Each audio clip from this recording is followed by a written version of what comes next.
ವಿಷಯ ಏನೆಂದರೆ, ಭಾರತದಲ್ಲಿ ಆಗುವ ಮದುವೆಯ ಸಂಪ್ರದಾಯಕ್ಕಿಂತ ಬೇರೆ ದೇಶದಲ್ಲಿ ಆಗುವ ಮದುವೆಯ ಸಂಪ್ರದಾಯ ವಿಭಿನ್ನ.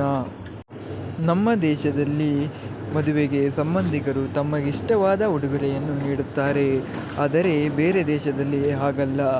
ಮದುವೆ ಸಮಾರಂಭದಲ್ಲಿ ಮದುಮಕ್ಕಳು ಅವರಿಗೆ ಇಷ್ಟವಾದಂಥ ವಸ್ತುಗಳು ಬೇಕಾದದ್ದನ್ನು ಒಂದು ವೆಬ್ಸೈಟನ್ನು ಕ್ರಿಯೇಟ್ ಮಾಡಿ ಅದರಲ್ಲಿ ಅಪ್ಲೋಡ್ ಮಾಡುತ್ತಾರೆ.